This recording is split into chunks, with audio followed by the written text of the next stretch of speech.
Hey my lovelies, welcome or welcome back to my YouTube channel. It's your girl Wanjiku, and if you're new here, karibu sana. If you are a returning subscriber, thank you so much for showing patronage to this family. Na nakupenda sana, wapenda sana. So guys, as you can see behind me, we have a YouTube short logo that was sent by YouTube to me. So thank you so much YouTube. So today's video is basically about culture shock as a Kenyan living in the UK. If you are someone who's gotten to experience life abroad, please comment down below as to what shocked you about, the culture of the people you went to live with. Yeah, so without further ado, let's get to the video. So one thing that I've loved about the UK is the fact that I've never had a kahoot. Ati pip pip mkisalimiana mkipitana pip pip ngani imefika. Oh my goodness. If there's one thing I hated passionately about going to town is the fact that unaingia town natoka ukiwa unaumwa na kichwa kwa sababu the noise is just too much baby. It is too much. Huku ukipigia watu makelele unnecessary utaenda jela, you will go to jail, because of hooting unnecessarily. You only hoot in specific occasions. For example, if it's an emergency, and the only other time you can hoot is when you're informing another driver that, hi, I'm here and I think you don't see me. For example, in a parking lot and someone is reversing towards you and you're like, bruv, I don't think you can see me. Beep, beep. That's the only time. The lifespan of your ears might be reduced because of just the hooting that you hear in a day in Kenya. Number two is something that actually sounded very rude at first for me until I was like, oh, it's not that bad. The fact that you can address your boss by their name. You don't call them sir, you don't call them madam. Even when you're doing, emails, that you just address them by their name. And it's not disrespectful for people here, because all of you are on the same level, despite the role you have in the organization. All of you, when it comes to titles, all of you are on the same level. It humbles you. But I feel like that is actually a very good way of cultivating a healthy work environment. Yeah, so you don't conquer the champion, the lion is here. That's not how we do it here. Yeah, but point number 3, and this is something that really pissed me off about this place, the fact that you get to pay money, you can pay up to 15k ya Kenya to dispose things. Yani something that should be on the dustbin, something that back in Kenya ungeitoa tu hivi kastuli kamevunjika mguu and then you take it outside, you'll just find that it found its owner. Someone else will go renovate it and make use of it. Over here, even though you're throwing something that is new, something that they are going to sell it as second hand, you have to pay them. You have to pay a company to come and move the things from your house, because you just don't take things outside. You just don't go and dispose things outside. I am telling you, this place, that was the most expensive joke that I've gotten to witness throughout my existence, and it's here to stay. It's here to stay. Yani, you are paying while buying, and you're gonna pay while throwing away.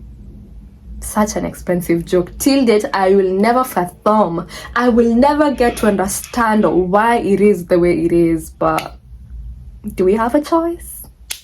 That's why I'm telling you, life in the UK is very expensive. But come and see for yourself. Come and see for yourself.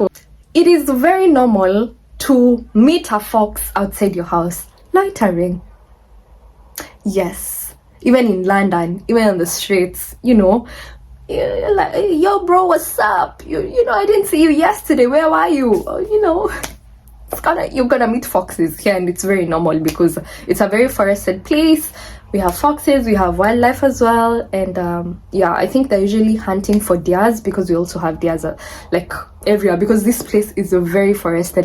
There's trees everywhere, hence the wildlife interacting with human beings, and they don't hurt you, they don't harm you, they're not harmful. Something that I struggled with when I came to the UK was the fact that you had to say thank you to everyone about everything.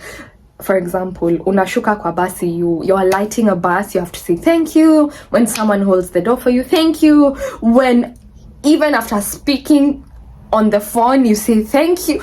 You say thank you to everything. If I had $1 for each time I say thank you, I'd have bought a house. You know, I would have bought a house. Yeah, because you can't even count the number of times you say thank you. Like over here, kindness is just that even though you're mean, even though you are a bad person, you have to say thank you. Like, it's just the culture. But I don't know if that happens in the rest of the UK, but where I live in Surrey, people say thank you to everything. And yeah, I'm now used to it. I'm part of the Brits, you know. You have to say things like bless you, thank you, oh such a darling, oh my goodness, and something else. So this leads to the next point, which is people are flirts over here. And it's not actually the perverted flirting. No. It's just the acceptable flirting that's here. Like, if someone calls you darling or babe, don't be offended because they call everyone that. So over here, the word babe, darling, honey, even your enemy can call you that, you know. Yeah, so it's a thing. And it's just weird. I'm still trying to like adapt to it and adjust to it, but I've gotten to a point where I'm now becoming one of them. Courtesy is just but something that you have to get used to, even from your worst enemy. Yeah, but it is what it is. UK is very safe. Of course, you can't compare safety between the UK and Kenya, but I'm gonna speak it for me because I've seen someone losing their phone on a train and they found it. Actually, people just picked the call and they were like, hello, you left your phone here, so let me know how it can get to you. Stuff like that. Like, I've lost my BRP personally. That's the residency permit in Kenya. Someone will have gone, photocopied, done identity theft with it, you know. I'm not trying to throw shade at Kenya, but it's a fact. We still haven't gotten to that place where, you know, you can comfortably lose something and, you know, be confident without having to go report because you're sure someone will find it and they're gonna reach out to you. So yeah, I got it back and yeah, life moved on. So this place is quite safe. But also it's whatever has contributed to that is the fact that there is CCTVs everywhere. Yani kwa barabara, CCTVs. Like over here, nobody needs to tell you anything. You do it because if you make a mistake like this, the next day utakuwa tu umeshashikwa. So if you see someone, you know, committing a crime, number one, they're very daring because they know they will be seen. Or utashikwa tu, like biometrics. Once like your fingerprints are put over here like this, or that one number, not even anything else, your NI number, which is the national insurance number, ama tu, like any government number you have, if it is put on the system, everything about you will come up. So like there's a lot like of investment in security over here. I don't feel like Kenya have gotten to that point where you can say like you can comfortably, you know, leave your car here and find it, you know, unattended.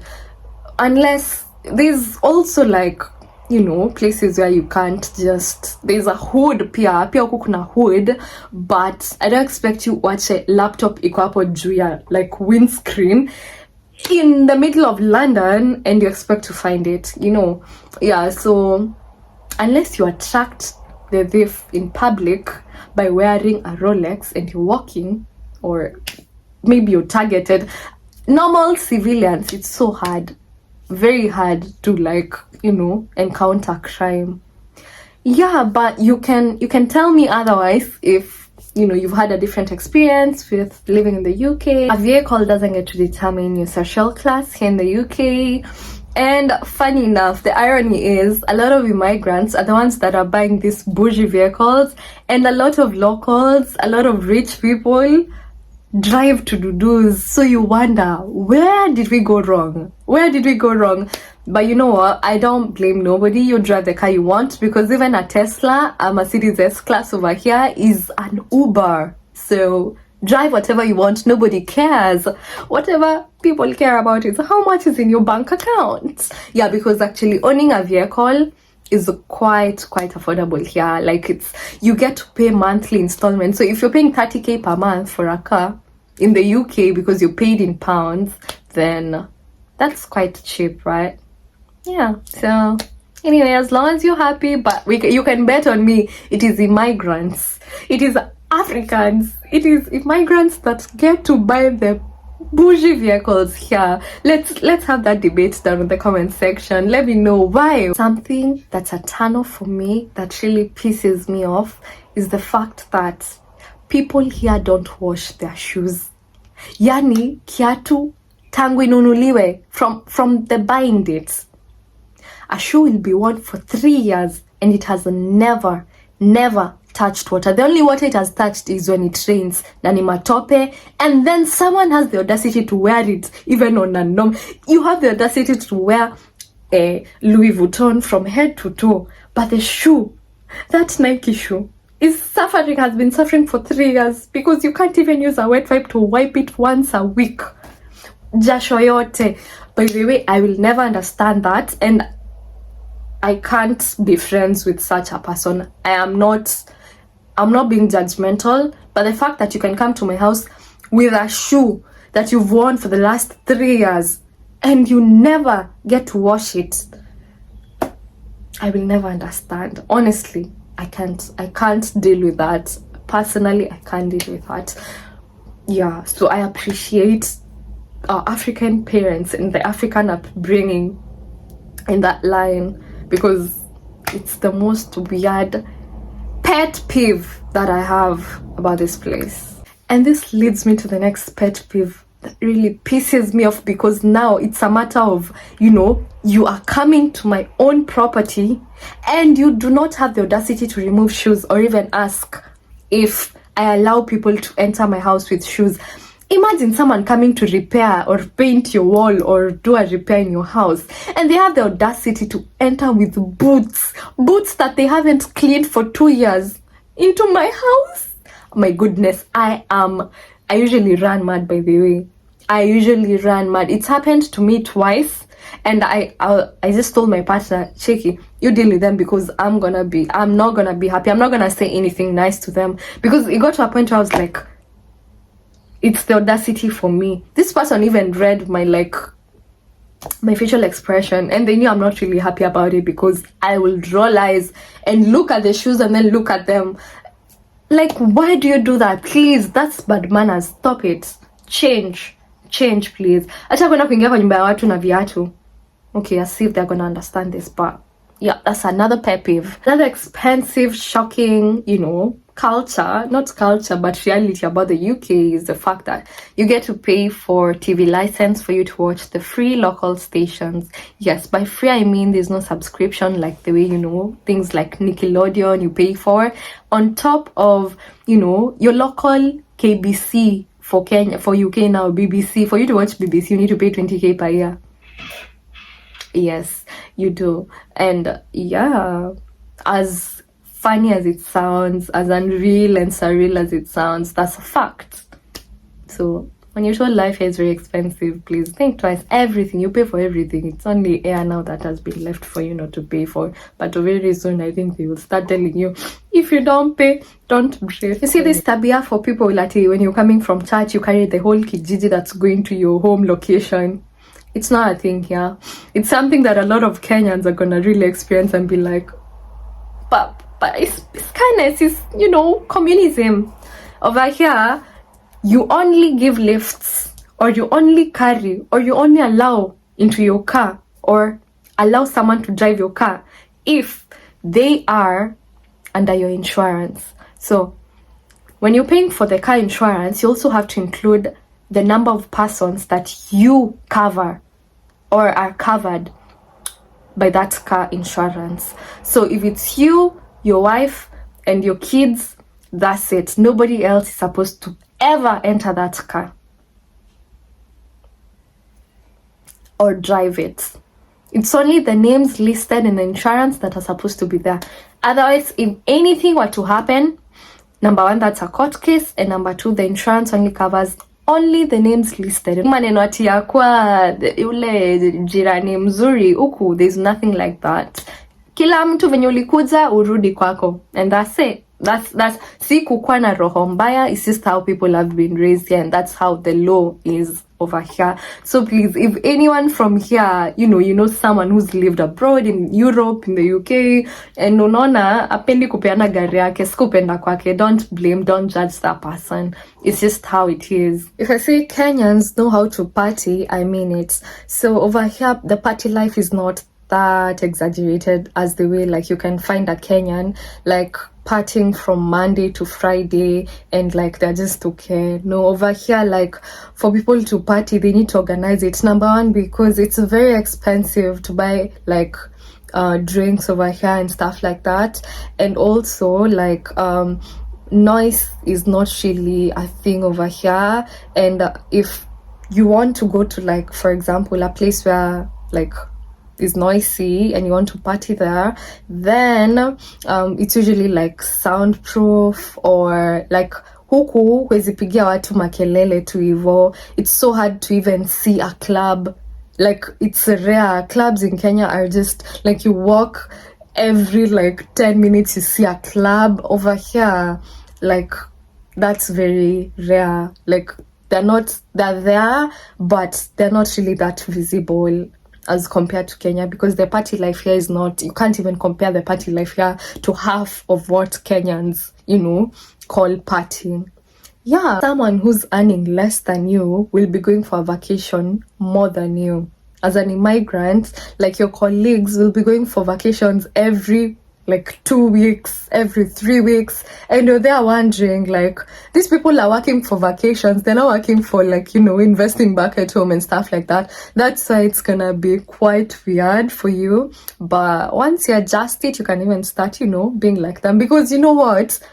Why work so hard when you can't even enjoy whatever you're working hard for? I think that's one motto that these people go by. Your kids will find for themselves. I'm not like discouraging investing, but I'm saying these people really like take care of themselves and they put themselves first. They don't think about the future. Like the future will take care of itself. The future, your kids will like look for money for themselves. A lot of times you'll find that houses here are inherited, especially, or you find like a parent has bought like a whole apartments for like the family. Of course, they've been here longer than you are. Probably they were, given, the property was given to them by the parents. So you can't compete with them, please. Don't come here and expect to compete with people who've been here longer than you, who've like gotten it all, or who have their priorities different than you. As of you. Yeah, so that's something else that's quite different about, the life here. You will have to normalize seeing public affection. People will be, making out in front of you and you can't say nothing, you can't react, you'll see a man wearing a dress and putting on makeup and lipstick and stuff like that, and you are not allowed to react. Yes. So, yeah. A public affection is normal. As much as it's weird for us back in Africa, back in Kenya, it's a very normal here. And you reacting to it, especially in a negative way, you'll be less popular. You can even be sued for, commenting about somebody's, sexuality. It's very normal. Okay? So you learn to mind your business. Literally. Work attendance is higher than church attendance, or yeah. So over here, religion is not really like popular. On Sundays is when people, go out. It's when families are taking time to bond. It's the day where, a lot of people are free. And yeah, so people don't really, go to church except the first Sunday of the month. But for the other 3 Sundays, I don't know where people usually are. But it's a thing. It's a thing. Yeah, so hapa ni wewe ushikilie Mungu wako vizuri, because it's a place where unaweza potea haraka sana if you're not like a spiritual person, or if you're waiting for someone to direct you or guide you on that. You have to be disciplined with your religion or your religious life, and that's on facts. Something else that is a culture shock over here, it's not a culture shock, but it's something we need to emulate as Kenyans, is corruption here is a no-no. There is zero corruption. I'm telling you, over here, even when £1 goes missing or unaccounted for in a public office, my dear, you will resign. You will resign. So over here, you don't even never dream of like katikuhongana. That's not a thing. Over here, you go by the books.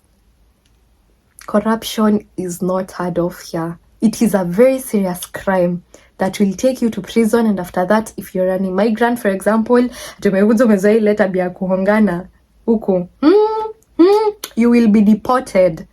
You will be deported back home after serving your prison term here. So it's a very serious crime that you should never even think of nor dream of. Public transport is less stressful here as compared to private transport. It's faster and cheaper by far.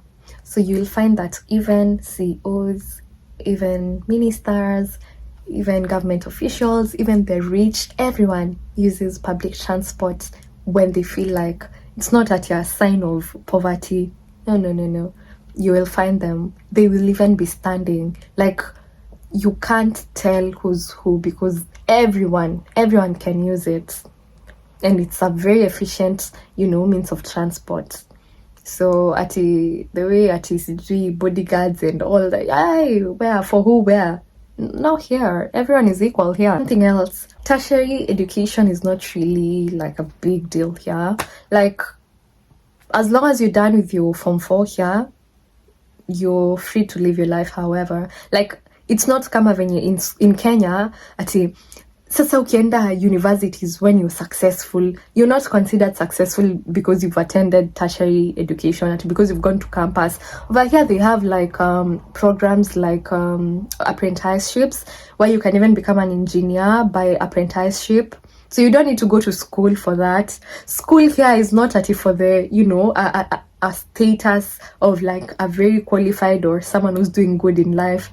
Here, you can just make it in life even though you didn't go to school. As long as you finish your Form 4, that's it. Like, whatever career path you choose, however you choose to do it, if you want to do it by, going to school or not, you can still be successful. Like, your chances are not, like reduced because you didn't go to school. No. Over here, everyone has an equal opportunity, and experience is what actually, determines your pay. It's not how many master's degrees you have. No. It's how experienced you are in that job. Over here, the vulnerable are usually taken care of by the government. You see, like how in Kenya, sasa when you get mtoto mwenye akona disability, sasa you see like it's the end of your life, you can't work, and you don't even get nothing from the government. Over here, it's the opposite. Like, when you get, for example, a disabled child or you have disability yourself, you don't have to work. The government is going to be paying you and paying your bills, and you're exempted from like taxes and stuff like that, some taxes. So life is actually easier for you as compared to a normal person. Like, so they even benefit more from it. And if, for example, I am taking care of someone with a disability, or a makiara of someone who cannot, due to medical reasons, work, then if this person can stay home by themselves, or I can be able to hire someone to, take care of them, and I get a more paying job, I'm allowed to go work actually. So if I can have a job and at the same time, you can make money still, even by being like a disabled person, because you can still go and work but you're still being paid.